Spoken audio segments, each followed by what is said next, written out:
Welcome back, everybody. I'm Jake, the Scary Story Guy, and today we are talking about one of the most surprising resurrections in horror movie history. Because by all accounts, the film we're discussing should have been one of the worst movies of all time, but instead, it's actually quite good.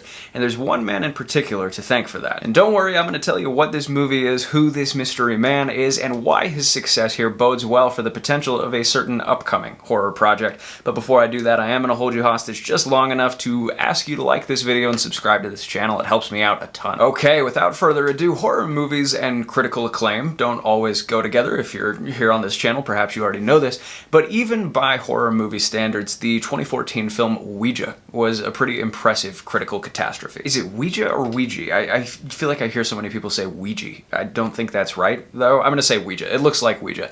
Either way, the movie sucked. Or so I've heard. I must confess to not actually having seen the original Ouija, mostly because the 6% on Rotten Tomatoes and the 4.5 on IMDb were enough to scare me away. But that's not actually important for this video. What's important, first of all, is to emphasize just how bad a 6% on Rotten Tomatoes actually is. For your reference, titles with scores quite a bit higher than that include Ouija Shark, Jurassic Shark, and Sharknado 5, Global Swarming. But the second thing to understand is that when a movie scores 6% on Rotten Tomatoes, that IP in question should probably be considered as dead as that girl from the first Terrifier movie. You know the girl. If you don't, you haven't seen Terrifier, take my word for it. She's really dead. But enter Mike Flanagan, the man with balls, hefty enough to say, I'm gonna take this dog shit Ouija movie and I'm gonna make a prequel. The bold strategy, Cotton. Let's see if it pays off for him. And thus we have the 2016 film Ouija, Origin of Evil, which just based on the title alone, I would have bet my mortgage that this movie was not gonna be good. But for those of you who have been living under a rock for the past decade, you should know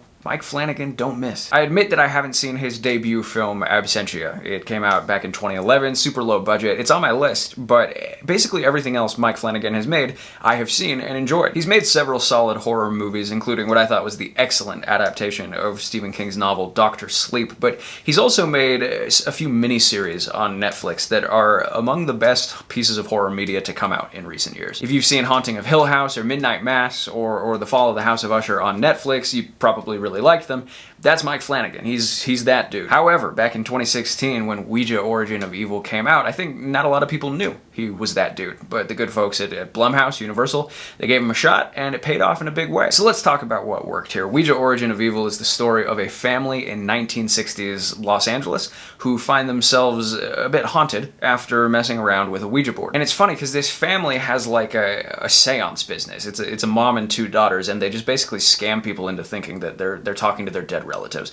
And the mom justifies it like, oh, you know, this is a good thing. We're doing a service to these people, helping them get closure, which, you know, maybe not, but you are unquestionably full of shit. But you know, this family's gone through it, right? The dad's dead, so they know what it feels like to lose someone. Maybe they're trying to help other people get over that feeling of loss. I get it. The mom here is Vampire Mom from Twilight, by the way. If you've seen Flanagan's other stuff, you'll probably recognize her from that. He likes to use the same actors in a lot of his projects, but if you're a Flanavirgin, at least you will have the greatest use of Muse's supermassive black hole in movie history to fall back on. And those Twilight movies, by the way, they all scored like 7 or 8 times what the original Ouija movie did on Rotten Tomatoes. So that's what Flanagan was working with here, just saying. But like a cinematic Rumpelstiltskin, our guy spun crap into gold, or well, maybe not gold exactly, but at least a very solid horror movie that ended up making 10 times its budget. As with most Flanagan stuff, the real strength of this movie comes from 3 places: the performances, the emotion, and the scares. The performances are great here. I especially want to give a shout out to the 2 daughters. Annalise Basso is the teenage daughter who is sort of the first one to realize things are going wrong here. And I've seen her before in a couple things. She's in Oculus, she's in Captain Fantastic, and she's really good. And for the life of me, I can't figure out why she didn't get more work. Also, Lulu Wilson, she's kind of the star of the show here. She's the young daughter who basically gets all Ouija'd up. And you know, possessed kids in a movie, you just hope the actor's good. But she crushed it. She does great as the innocent kid who could never hurt a fly.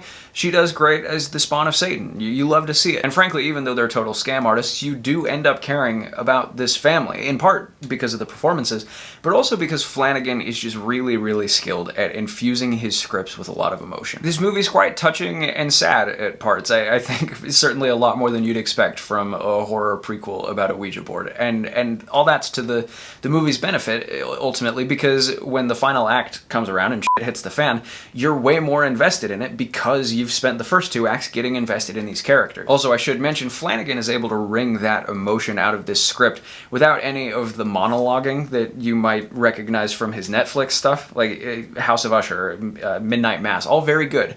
But you're apt to find yourself on the business end of a 5-minute soliloquy from time to time, and that does not happen here. This is a very tight script. But finally, the scares, folks. The scares are what we're here for, and the scares are what we get. This is a little bit more unsettling, I think, than your typical PG-13 haunting movie. Because first of all, he does a really good job of making you feel this time period, right? We're in the 1960s, so he's always adding these nice little touches. He even, you know, those the cigarette burns that they put in the corner of the scenes to, like, when a reel gets changed, he's adding those to make the movie feel older than it is. So the atmosphere is just definitely ripe for, like, we're in the past, you know, let's get spooky. But sort of as an interesting contrast to that, I think this movie really benefits from the fact that it wasn't made like 5 or 10 years earlier, because, you know, horror CG in the mid to late 2000s, not great. Maybe they would have gone for more practical effects had this movie been made earlier, but I doubt it. I think it would have been CG, but it just wouldn't have worked as well. There are tons of visuals here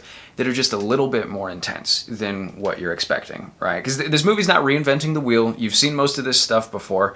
You know it's going to go a certain way, but it does go that way, just, like, harder. This movie's honestly kind of metal. Like, it goes places, especially in the final act, that you're like, oh, wow, they went there. Crazy. And then as far as how the movie wraps up, I'm not going to spoil too much here, but I wouldn't necessarily go into this expecting rainbows and unicorns for every single character by the end of it. Like, especially compared to most PG-13 horror movies, this one's not afraid to get mean. So all of that combined, right? The performances, the emotion, the scares, the solid ending, it all comes together to produce a horror movie that is 10 times better than it had any right to be. And again, if you're a horror movie guy or gal, you've basically seen this before. It's just an uncommonly well-executed version of what you've seen before. And when you consider that this all started from a film that got a 6% on Rotten Tomatoes, I'd say that's pretty damn impressive, and Mike Flanagan deserves all the flowers after this one. I'm gonna give Ouija Origin of Evil 3.5 stars out of 5. So that's the rating, but don't go anywhere. Before I leave, one note of positivity, some optimism here for you. Do you guys remember a couple of years ago how they were gonna do a trilogy of Exorcist movies, and they started with the one that came out, The Exorcist Believer, and it was so catastrophically bad that they ended up just scrapping the entire project? Well, they are in fact going to still be coming out with a new Exorcist movie here in the semi-near future, but they wised up and gave it to Flanigan. So, you know, obviously there's no guarantees in Hollywood. It might still suck, but based on what we saw here with Origin of Evil, I've got to say, I'm kind of pumped for it. Alright guys, that about does it for me today. Stay tuned for more spooky content coming soon. Maybe I'll dive into more of Flanagan's projects before too long. But in the meantime, thank you for watching this video, and here's hoping you survive to see the next one.